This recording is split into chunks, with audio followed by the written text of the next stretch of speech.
থেমোনা গিন্নি, থেমোনা, দিয়ে যাও দিয়ে যাও। বলি আর কত? তুমি কি মানুষ? এত বছর আমার সঙ্গে সংসার করার পর তোমার এই বিষয়ে এখনো সন্দেহ আছে? দাও দাও দাও, এবার ডালের বালতিটা ভাতের উপর ঢেলে দাও তো।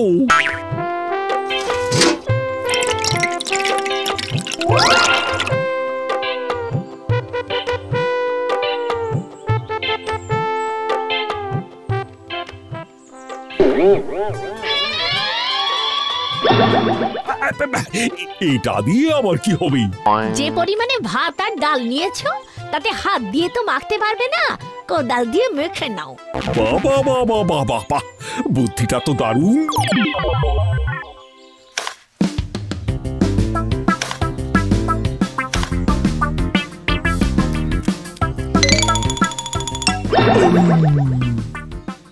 দাও দাও দাও, এবার মাছ মাংস কি করেছো সেইটা দাও। এর পরে আরো খাবে? একদিন তোমার এই খাওয়ার জন্য।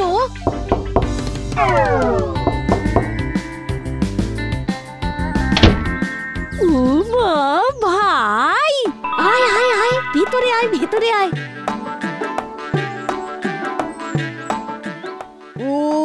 দে দিদি, তাড়াতাড়ি খেতে দে, খুব খিদে পেয়েছে রে। অনেকটা পথ হেঁটে এসেছে কিনা। কেন কেন কেন হেঁটে কেন? পকেটে পয়সা ছিল না বুঝি? আবার তুমি শুরু করলে। আমার ভাইয়ের সঙ্গে তোমার এই সাপে নেউলে সম্পর্কটা না আমার মোটে ভালো লাগে না। সাপে নেউলে নয় গিন্নি, তোমার ভাইয়ের সঙ্গে তো আমার শ্যালক জামাইয়ের সম্পর্ক। জামাইবাবু ঠিক বলেছে দিদি। দেখি একটু সরে বসো তো জামাইবাবু, আমার বড্ড খিদে পেয়েছে।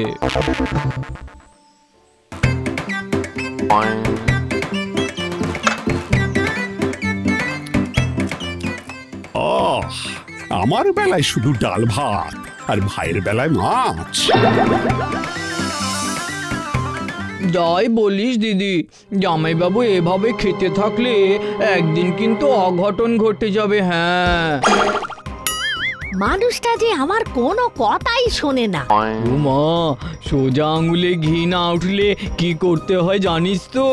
কাল থেকে তুই ইচ্ছে করে জামাইবাবুর রান্নায় তেল, ঝাল, নুন, মশলা সব কম দিবি। খারাপ রান্না খেয়ে জামাইবাবুর খাওয়ার ইচ্ছেটাই চলে যাবে। ও মা, তো সেই খাবার তো তাহলে তোকেও খেতে হবে। না না, আমি ওই খাবার খাবো না। আমার জন্য আলাদা করে ভালো ভালো রান্না করিস, কেমন? আচ্ছা, ফোন দিয়ে এটেছিস তুই। আমি বলি কি, তুই আগামী 1 মাস এখানেই থেকে যা। দিদি আর ভাইতে মিলে তোর জামাইবাবুকে আচ্ছা করে টাইট দেব। এবার আমি দুধে মিশে যাবে। না না না না না, এ কিছুতেই হতে দেওয়া চলে না।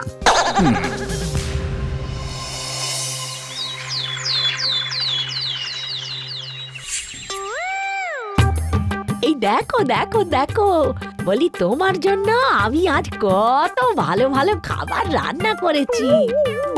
শুধু আমি কেন, তোমার ভাইকেও খেতে দাও।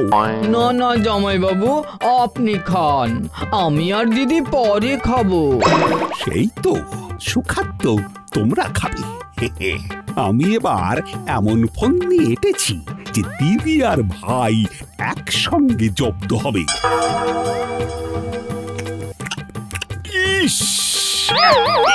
এটা রান্না হয়েছে গিন্নি? হ্যাঁ, তেল নেই, নুন নেই, মশলা নেই।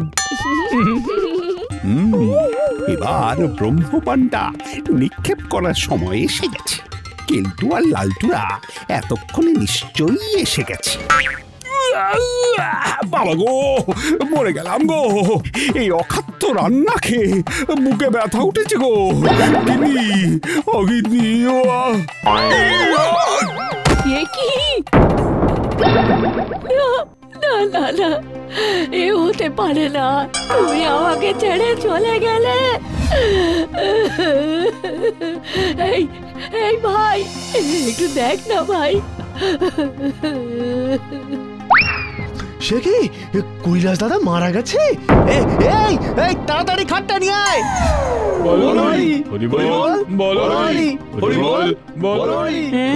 মরার সঙ্গে সঙ্গে লোকজন ছুটে এসে মরা নিয়ে চলে গেল। তোর জামাই বাবুকে সবাই খুব ভালোবাসত রে, তাই তো এই বিপদের দিনে সবাই ছুটে এলো। আমি তোকে তেল ঝাল নুন ছাড়া রান্না করার বুদ্ধি দিয়েছিলাম, সেই রান্না খেয়েই তো জামাই বাবু।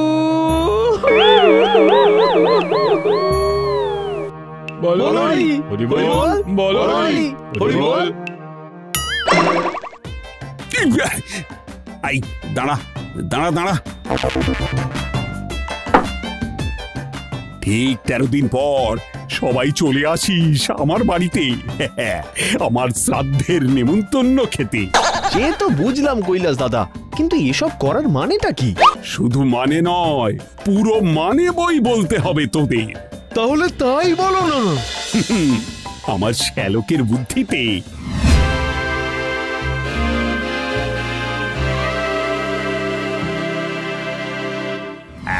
এবারে নিজের শ্রাদ্ধের দিন একেবারে কবজি ডুবিয়ে খাবো।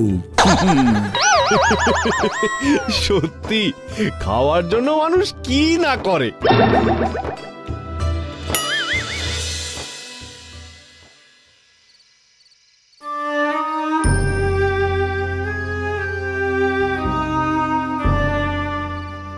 কাঁদিস না দিদি, কাঁদিস না, এবারে শুয়ে পড়। বড় ভালো মানুষ ছিল রে তোর জামাই বাবু।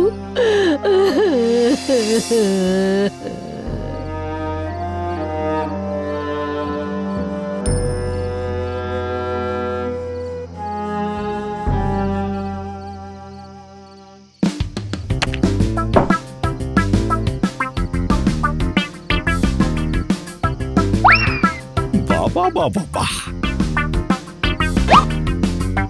আমার নামে দেওয়া মিষ্টি আমার পেটেই যাচ্ছে।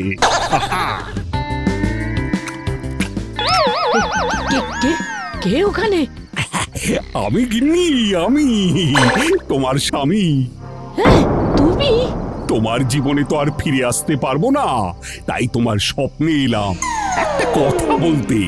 আমার শ্রাদ্ধে অবশ্যই লুচি, কচি পাঁঠা, বাসন্তী পোলাও আর কাতলা কালিয়া করো। আমার আত্মা শান্তি পাবে। চললাম। ও মা গো!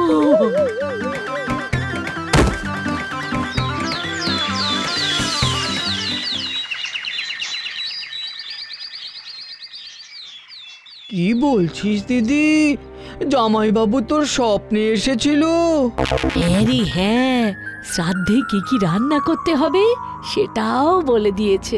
তুই আর সময় নষ্ট করিস না ভাই, তাড়াতাড়ি সব জোগাড় যন্তর কর। হ্যাঁ হ্যাঁ, আমি এক্ষুনি যাচ্ছি রে। ওগো, তোমার শেষ ইচ্ছে আমি পূরণ করবই।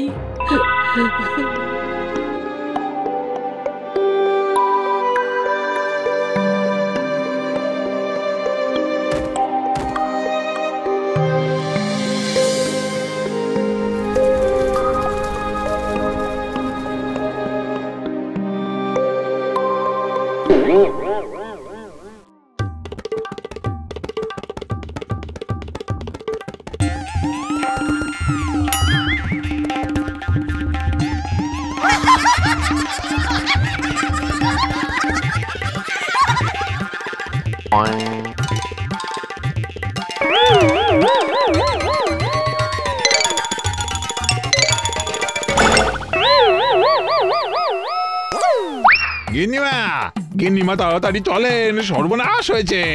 কি হয়েছে? একটা লোক খেতে বসে সব খাবার একাই ফাঁকা করে দিচ্ছে। বলো কি, জামাইবাবুর মতন আরো কেউ আছে নাকি? ভাই, কই চল তো দেখি।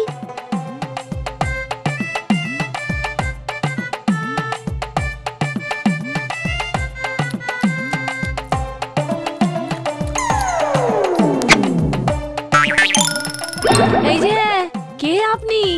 আপনাকে তো চিনি না। বলি, কে নেমন্তন্ন করেছে আপনাকে?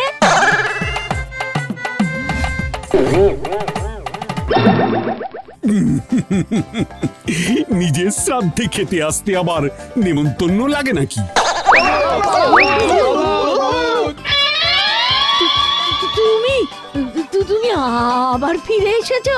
আমি গেলাম কোথায় যে ফিরবো? তার মানে ওই দিন যে সব কৈলাস দাদারই চক্রান্ত। আর কৈলাস দাদার কথা মতনই আমরা তাড়াতাড়ি এসে কৈলাস দাদাকে তুলে নিয়ে গিয়েছিলাম। আরে ডাক্তার চলে এলে তো বিপদ হয়ে যেত। বলি এসব করার কি মানে ছিল শুনি? আমি কি তোমাকে না খাইয়ে রেখেছিলাম গো? না গিন্নি না, তবে মাঝে মাঝে জীবনেও একটু তেল ঝাল নুন মশলা দরকার, না হলে জীবনটাও যে ফ্যাকাশে হয়ে যায়, ঠিক তোমার রান্নার মতন। আমাকে ক্ষমা করে দাও গো, ভাইয়ের কথা শুনে মানে। থাক থাক থাক, আর মানে বোঝানোর দরকার নেই। নিয়ে এসো কচি পাঁঠা আর কাতলা মাছ। নিজের শ্রাদ্ধে কবজি ডুবিয়ে খাওয়ার সুযোগ এই দুনিয়ায় একমাত্র এই আদমনি কৈলাসই পেয়েছে। সেই সুযোগ তো আর হাতছাড়া করা চলবে না।